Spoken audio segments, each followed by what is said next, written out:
ձեզ, առաքելությամբ կին հաղորդման հյուրն է հայ համերգի մենակատար, Հայաստանում առաջին կին հանդիսավար Եվգինե Հովսեփյանը։ Բարև ձեզ, Եվգինե։ Բարև Ալինա ջան։ Եվգինե ջան, մի փոքր պատմեք ձեր մասին։ Ալինա ջան, բեմական գործունեությունը սկսել եմ, երբ 4 տարեկան էի ընդամենը։ Պարում էի, երգում էի Գորանի ազգագրական երգի պարի համույթում եւ 10 տարի հաճախել եմ այդ համույթ, եղել եմ համույթի մենակատարը, առաջին ազգագրական մանկական երգի պարի համույթներ եւ քանի որ ակունքներով թիֆլիսեցիներ ենք, այդքան վարժ չէի տիրապետում հայերեն լեզվին,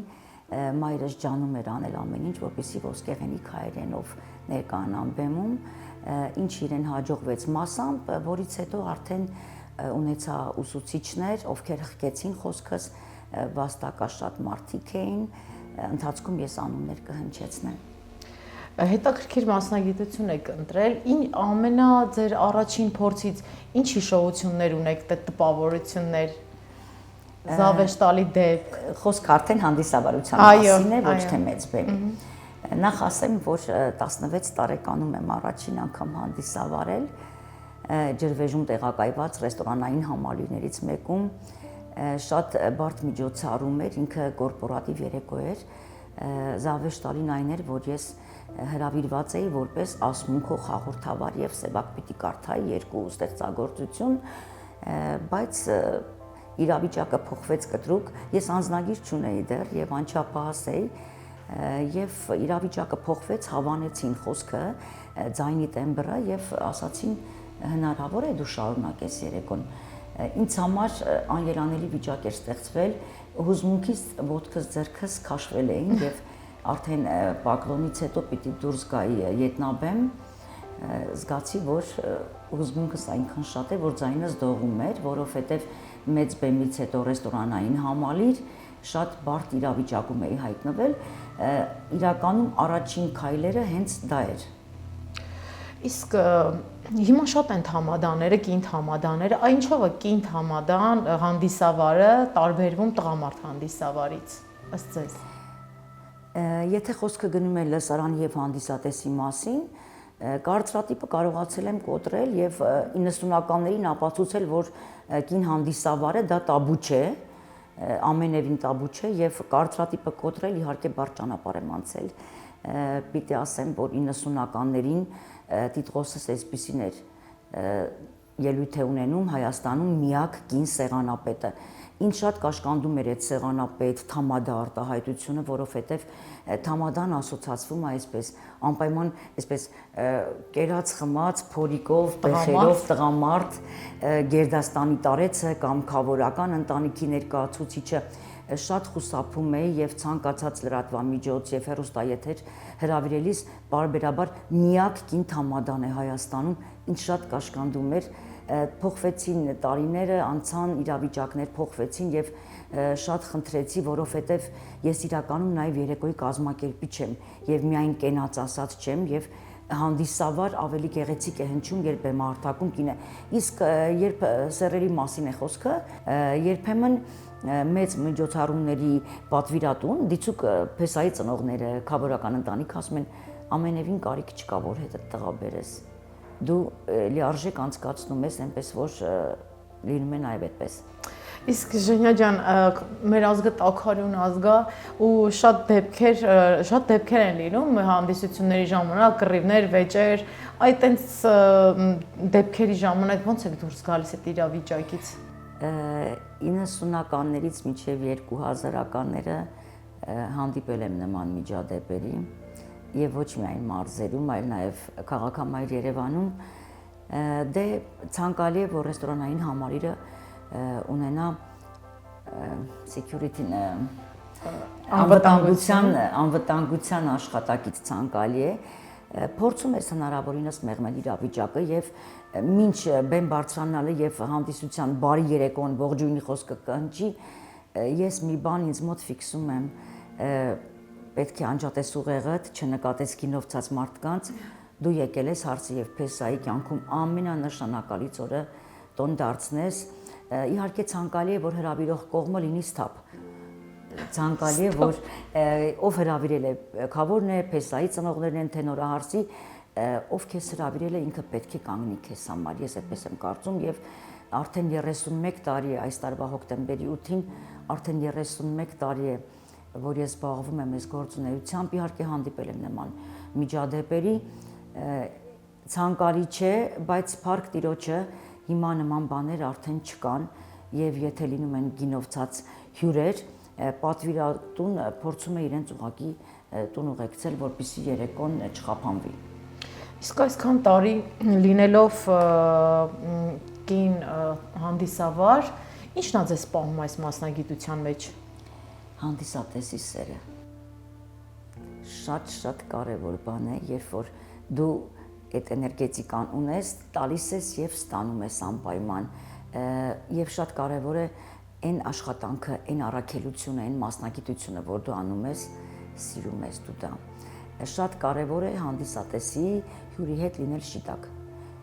Ինքը բարձր է գնահատում այդ շիտակ լինելը եւ այդ ազնվությունը, այդ պատասխանատվության զգացումը, ավելին ասեմ, վերջերս հետաքրքրական էր 2025-ը, այսպես ինձ մոտ դրսևորվեց Իսպանիայից, Ֆրանսիայից, Միացյալ Նահանգներից իմ 20 տարվա պատվիրատուները եկել էին եւ նորից իրենց միջոցառումը այնքան հուզական էր, որ հիշում եմ այդ մարդու 50-ամյակն են բարել, հիմա արդեն 70-ը եւ թորների մկրտությունը ինձ կատակով ասում է ձյաձ Խաչիկը, Ժեն հիշում ես, որ ասում է ընտանեկան բժիշկ լինում, ընտանեկան թամադա այլ լինում, իհարկե կատակի տալով, բայց փաստորեն կան հավատարիմ մարդիկ, ովքեր բնակվելով արտերկրում վերադառնում են եւ համարդ պահպանում են իրենց հեռախոսում, սա շատ պարտավորեցնող է։ Իսկ Ժենյա ջան, կանայք շատ են հանդիսավար, ուզում եմ հասկանալ, ինչ կարևոր կետեր կան, որ պետք է ունենա կին հանդիսավարը։ Ես կարծում եմ, եթե կա որոշակի ագրեսիա եւ գինովցած հանդիսատես ավելի շատ է, ընդունենք մարզն ենք դիտարկում, ես չեմ շեշտում վայրը, կան հեռավոր մարզեր, որ ամբողջ գյուղը ներկա է լինում եւ 850 հոգի, 900 հոգի մեծ դահլիճներ կան, այստեղ նաեւ հարգանքն է քո հանդեպ։ Երբ կին աղեկավարում, ես այդպես եմ կարծում, սա շատ սուբյեկտիվ է, որ կնոջ պարագայում, եթե անգամ գինովցած է,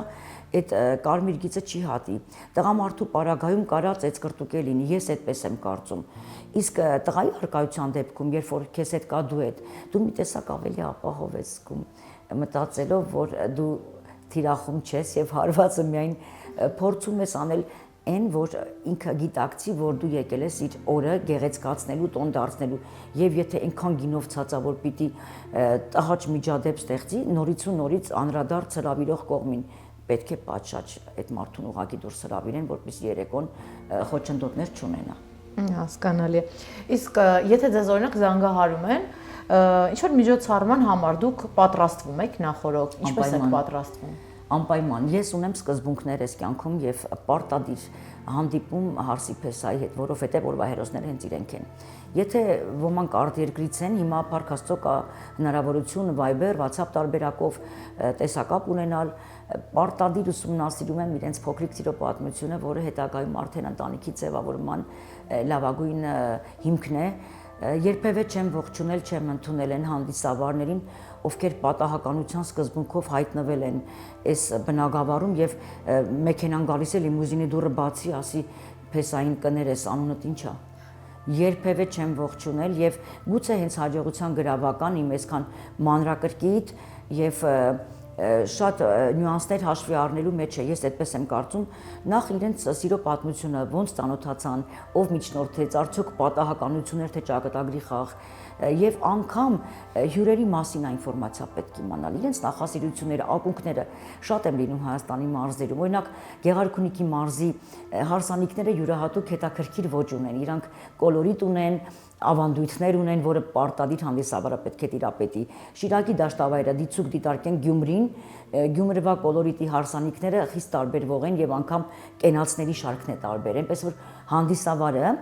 պարտավոր է իմանալ իրենց ավանդույթները, խոհանոցը եւ նախասիրությունները, որպեսզի երեկոն ստացված համարվի։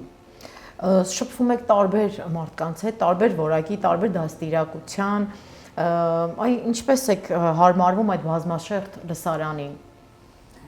Ես ունեմ ծով համբերություն եւ իմ հստակությունը եւ անկեղծությունը նաեւ դիմացինը ընկալում է, ես այդպես եմ կարծում, երբևէ չեմ խաղում հանդիսատեսի հետ, շատ շիտակ եմ, ազնիվ եմ եւ եթե անգամ կա ինտելեկտի պակաս դիցուկ կամ ինչու՞ չէ, լինում է որ հայացքները տարբեր են, ես փորձում եմ ըմբռնումով մոտենալ, որովհետեւ ինքը գուցե շատ ավելի լավ մարդ է, պարզապես թույլ ակրթությունը,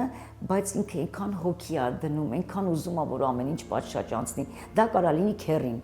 որ անգամ հեռախոսազրույցը չստացվի մեզ մոտ, բայց հանդիպումից հետո փորձում ես ըստ իրավիճակի խաղի կանոնները դու թելադրել եւ եթե ինքն է թելադրում կոմպրոմիսի գալ, այլ տարբերակ չկա, որովհետեւ հայացքները եւ սովորույթները մարդկանց տարբեր են։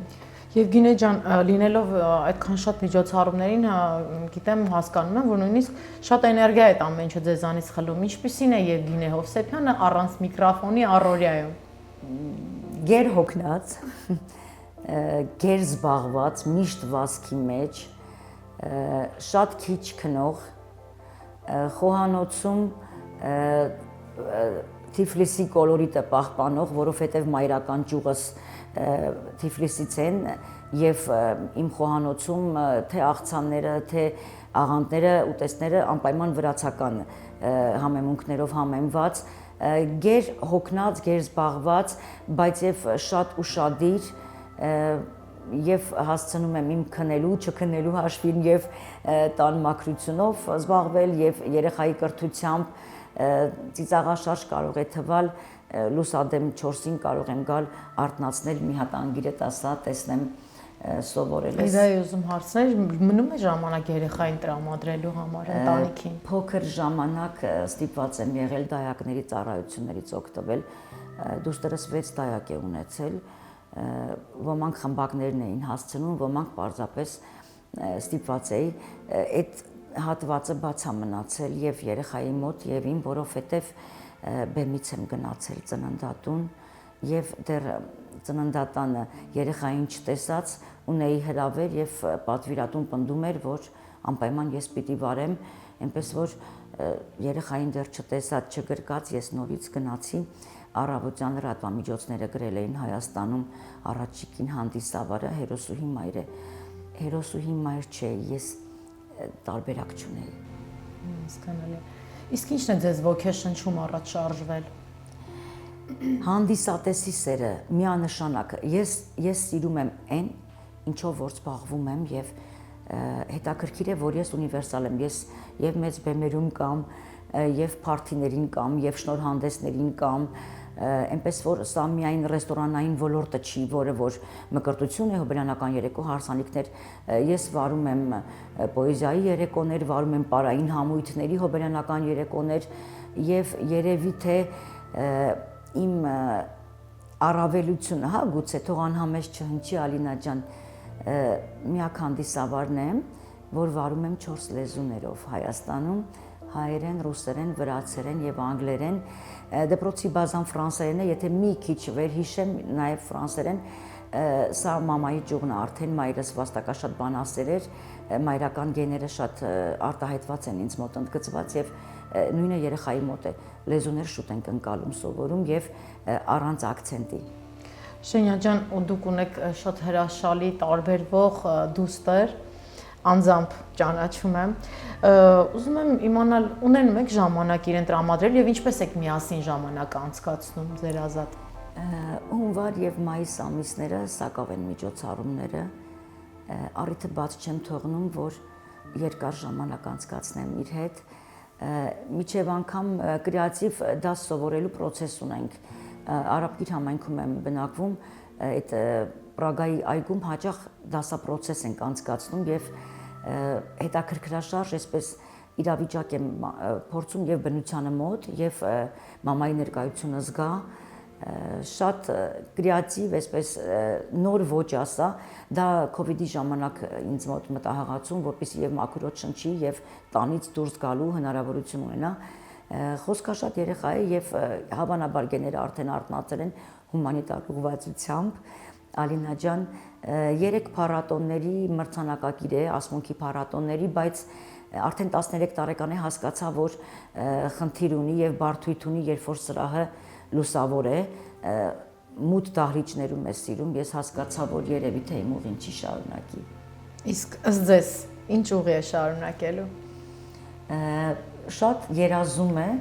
ունենալ իր տուրիստական գործակալությունը, որովհետև դեռ չծնված ինքնից հետ ճամփորդում էր։ Ես շատ եմ սիրում ճամփորդել եւ բացի հյուրախաղերը միշտ ամառային հանգիստները սիրում եմ անցկացնել ծովափնյա լողափերում, թեպետ լողալ չգիտեմ։ Լողափնյա հանգիստը իմ տարերքն է։ Հավանաբար տուրիստական գործակալություններում այդ վերաբերմունքը իր նկատմամբ, որ ինքը փոքր էր եւ մաման այդպես կենգուրուով իրան հագցրած հետը տանում էր ճամփորդելու, ինքը անգամ մենտեղից սառնանի մագնիսներ էր բերում այդ աղջիկների համար, ծովից ավազ էր բերում, քարեր էր բերում, իր մոտ այդ սերը դրսևորվում է այդպես, երազում է ունենա Նատալի տուր տուրիստական գործակալություն եւ բացի դա երազում է միջազգային չվերթներում լինի բորդ ուղեկցորդուհի, ինչին ես դեմ եմ։ Ինչու՞։ Դե ամեն դեպքում հիմա ավիավթարները շատ են, ինքն էլ իմ միակն է, մինուճարն է, ես հանգիստ չեմ զգա, ավելի լավ է տուրիստական գործակալություն։ Հրաշալի է։ Ժենյա ջան, եթե չընտրեիք այս մասնագիտությունը, ես նաև գիտեմ, որ դուք շատ բազմակողմանի զարգացած եք, հիանալի ասմունքում եք, տիրապետում եք մայրենի լեզվին, գիտեմ, որ դա ձեր մոր շնորհքն է իհարկե։ Ուրիշ ինչ մասնագիտություն կընտրեիք, եթե չունենայիք այս մասնագիտությունը։ Ալինա ջան, ես 17 տարի պարել եմ, զբաղվել եմ պրոֆեսիոնալ պարով։ Երգել եմ ազգագրական երգեր։ Պարի ոլորտը շատ հարազատ է ինձ եւ մինչեւ հիմա երբ շոու ծրագրեր եմ կազմակերպում խնջույքների շրջանակներում, ես անգամ պարուհու աչքով եմ նայում, ճիշտ պարեց,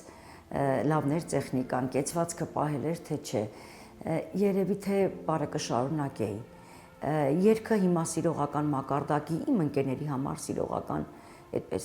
Ալեգրովայի ծրագրից Ալլա Պուգաչովա, Լյուբի Ուսպենսկայա միանգամից ազգագրականից անցա, որովհետև քելելաո արդեն քելելաուն մնաց յետին պլան ցավոք սրտի։ Ժենյա ջան, շատ շնորհակալ եմ։ Մեր հաղորդման երկրորդ հատվածում մեր մոտ լինելու է բլից հարցաշար։ Ահա։ Պատրաստ եք պատասխանել սիրով։ Որն է Եվգենի Հովսեփյանի առաքելությունը որպես կին։ Մայր լինելը։ Հրաշալի է։ Ինքդ քեզ ինչ երևույթի հետ ես ասոցացնում։ Կրակի։ Մեկ օրով որ պատմական կնոջ կյանքով կապրեիր։ Կլեոպատրայի։